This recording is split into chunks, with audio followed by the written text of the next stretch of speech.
एक आदमी ने लापरवाही से सिगरेट का टुकड़ा घास पर फेंका, लेकिन अगले ही पल जो हुआ उसने उसके होश उड़ा दिए। घास जैसे किसी डरावनी चीज से सहम कर पीछे हट गई। यह दृश्य देखकर दाशान सन्न रह गया और उसके भीतर एक अनजानी घबराहट दौड़ गई। वह झुककर देखने लगा कि नीचे क्या है। जैसे ही हाथ जमीन को छुआ, उसे कुछ चिपचिपा और ठंडा महसूस हुआ। उसने तुरंत फावड़ा उठाकर जमीन खोदी तो नीचे पीली रबर जैसी कोई अजीब परत दिखी। डर के मारे उसने अपनी पत्नी लीसा को बुला लिया और दोनों ने मिलकर उस जगह को और गहराई से खोदना शुरू किया, लेकिन कुछ भी समझ नहीं आया। इसी बीच आकाश से एक अजीब, तेज और अजीबोगरीब चीख सुनाई दी। दाशान सीढ़ी लेकर छत पर चढ़ा, पर जो उसने देखा वह और भी चौंकाने वाला था। पूरा मोहल्ला एक जैसे मकानों से भरा था, एक के बाद एक, बिना किसी रास्ते के अंत का कोई सुराग नहीं। कुछ महीने पहले वे एक घर खरीदना चाह रहे थे। एक एजेंट ने उन्हें एक अलग थलग इलाके में सुंदर निजी बंगलों का प्रोजेक्ट दिखाया। हर बंगला पूरी तरह सुसज्जित था और कीमत भी उनके बजट में थी। एक बांग्ला देखकर दोनों इतने प्रभावित हुए कि उसी दिन बुकिंग कर दी, मगर वहां पहुंचते ही उन्हें अजीब महसूस हुआ। हर घर एक जैसा, चारों ओर सन्नाटा। वे जिस बंगले में पहुंचे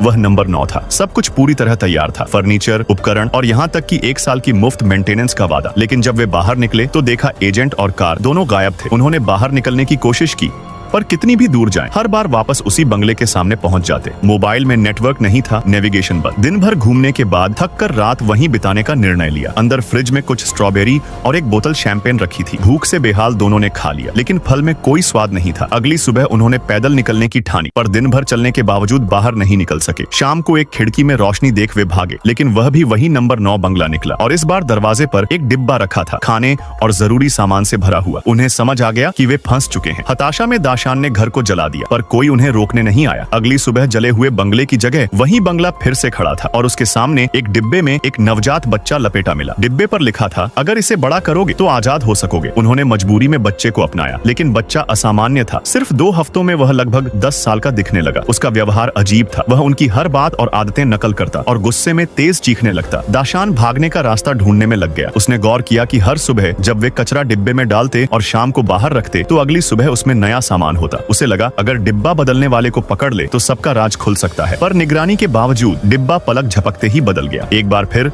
उसने सिगरेट फेंकी और देखा कि घास फिर पीछे हट गई। यह देखकर उसका उत्साह लौट आया। उसने खोदना शुरू किया। उम्मीद थी कि बाहर का रास्ता वहीं से होगा, लेकिन 2 हफ्ते खोदने के बावजूद कुछ नहीं मिला। शरीर थक गया, पर वह नहीं रुका। बच्चा अब और भी अजीब हो चला था। वह बार बार पुराना टीवी ऑन कर कुछ गड़बड़ चित्र और चिन्ह देखता, जैसे किसी अनजानी भाषा को सीख रहा हो। उसका अस्तित्व अब डर पैदा करने लगा था।